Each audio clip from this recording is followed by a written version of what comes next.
Thank you for staying with us. You're still watching The Breakfast on Plus TV Africa. It's time to discuss the fact that the military is to engage local arms manufacturer for defense.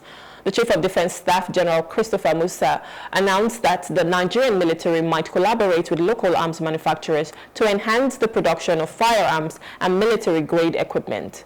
This decision, shared during an operational visit to Plateau State, comes in light of the military's efforts to curb the proliferation of illegal arms.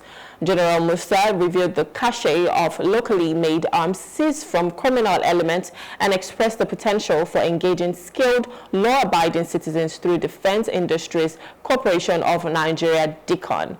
During his visit, General Musa toured military installations, including the 3 Division of the Nigerian Army in Jos and Sector 8 of Operation Safe Haven in Mangu.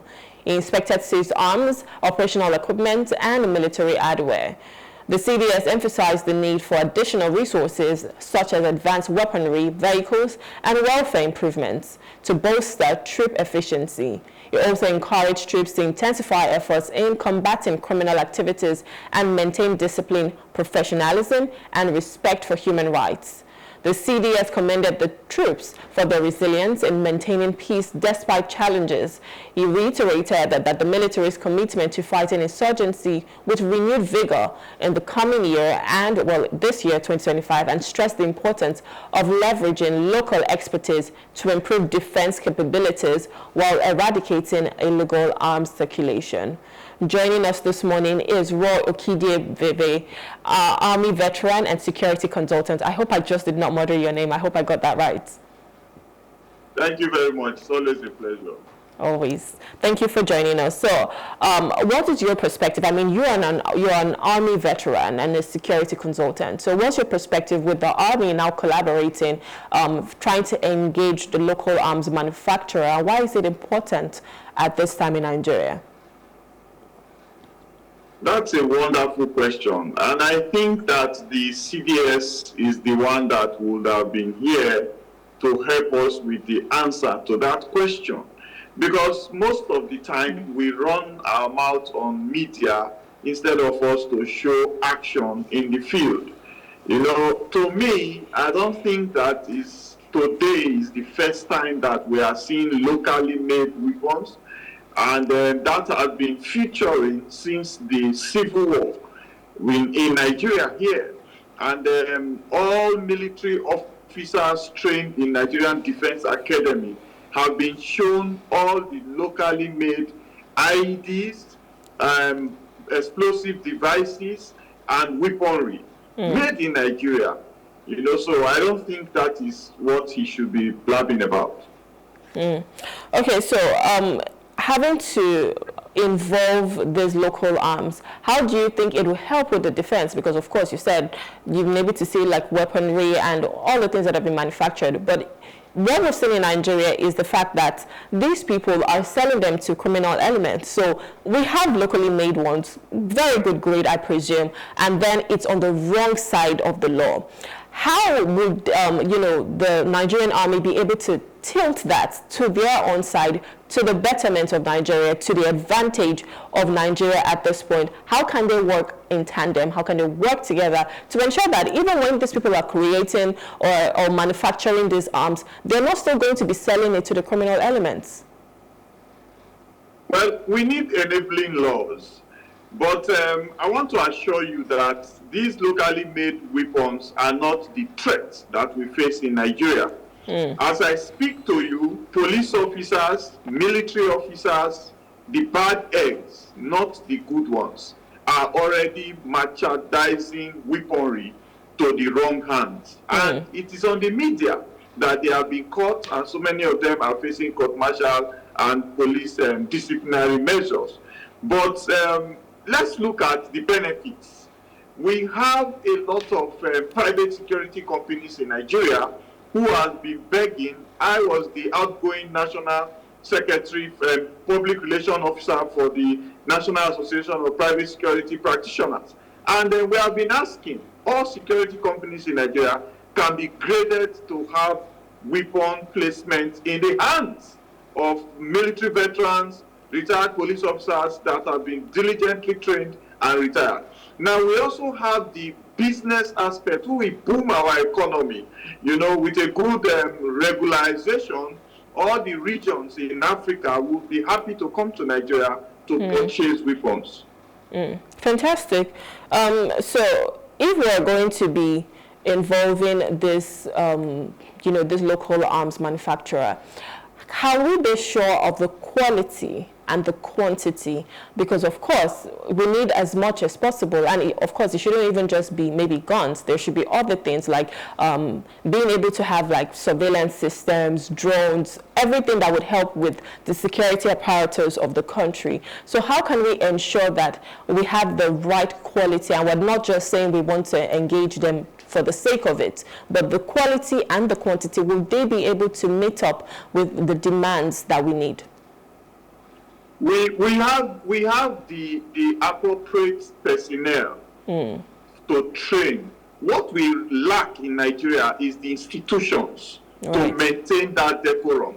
If you look at mining precious stones, you will see that there are a lot of illegal mining in Nigeria by Nigerians. If you look at the oil and gas, you will see a lot of illegal refineries in Nigeria. Who has come to harmonize these guys and say, as they do in cybersecurity, we now have ethical hacking to place cybersecurity guys in proper systems? But in weaponry, we have a lot of Nigerians that can produce these things. We have a lot of Nigerian regulations through the House of Assembly to put in the right regulation. You see what NAFDAC was doing with drugs and trying to put them in order. We have the Standard Organization of Nigeria. All of these institutions are there. But I come again to ask you, where are the diligent leadership to make sure that the rules of engagement are maintained and discipline and penalties accrue to those that violate the rules?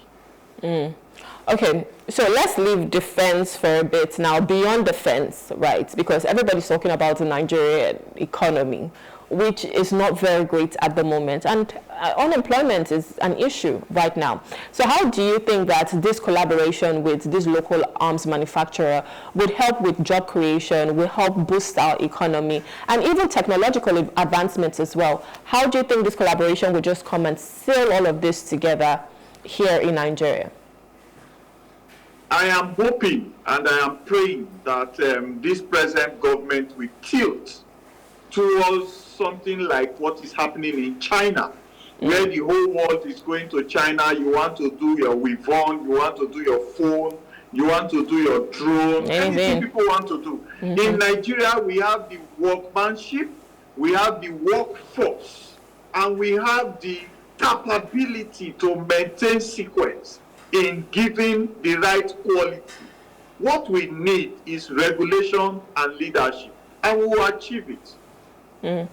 Okay, so on one of our papers this morning, I think that was on the Punch, that was one of the major stories as well, and it says Nigeria-China plan on collaboration on military training, arms production. And the writer was China announces about 1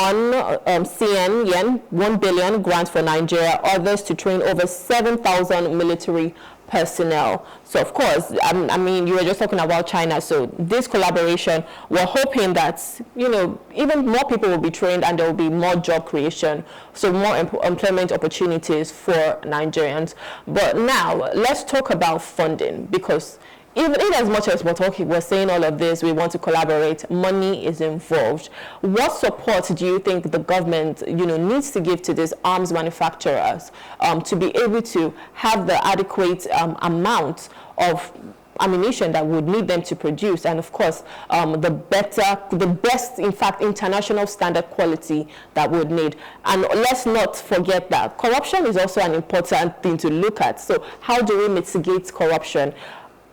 Currently, security takes a huge chunk of our budget. Last year it did, even this year we're looking at that as well. But in that whole chunk, how can we ensure that, a part of it is being given to these local manufacturers for what they need? So support and making sure that the right amount is given and some things are not just being siphoned elsewhere. I'm sure if so many Nigerians are listening to you right now, they will be shaking their heads sadly. Now, I have gone to so many places in the world to negotiate and impute funding in some of our intellectual and our capabilities. Now, if you look at Nigeria, so many people want to invest in Nigeria because they are afraid of the acumen of Nigerians. They are interested to penetrate the environment because of the opportunities available, the raw materials and the personnel. Now, when you have these people coming to fund, what is the assurances that you want to give them that they will get value for their money? Do we have a government system in place that will show fairness and a balanced trade system? Now, also come away from that, let's look at that China collaboration with Nigeria. There is nowhere in the world that you see some of these big wigs coming to collaborate with African countries that they don't think of an upper hand. And meanwhile, you are the one providing the place, the enabling environment, the raw materials, and the manpower. So Nigeria must get to the level where they will interrogate a negotiation table and ensure that the takeaways benefit Nigeria and Nigerians and improve the Nigerian economy. Okay, finally, what is that one critical step for you that you think the government needs to take right now to ensure that this would be a success? Privatization. I want to assure you that there are a lot of military veterans, retired police officers, DSS, people that have come in interface with weaponry. We have a lot of civilians that have interfaced with weaponry that are in the U.S. Army here, where I am. We have been discussing, and they want to come over, build factories, and establish production systems and production lines, and sell to Africa. You know, but the problem remains with regulation, sincerity of government, and government ability to open the door for local content manufacturing and local content privatization. If the government can do that, most of the countries outside of Nigeria, in the US here also, they are privately owned but regulated. So we can do that. The office of the NSA has been giving end-user certificates to people that want to bring specialized items like bulletproof vests, drones. They can also come into this also and say, we are going to regulate it, and it's going to work. All right, thank you so much. It's been a pleasure having you on our show and just discussing this with you, getting your insights. I want to say thank you, Roy. Thank you for coming. Thank you for your time. Always a pleasure. Thank you very much. All right, have a wonderful weekend, sir. We've been speaking with Roy Okhidievbie. He's an Army veteran and a security consultant, and we've just been talking about the fact that the Army is to engage local manufacturers for defense, local arms manufacturers for defense. This is where we have to say goodbye on The Breakfast today. Thank you so much for having The Breakfast with me. My name is Rume Paulson. I'll see you again on Monday. Have a wonderful weekend. Good morning.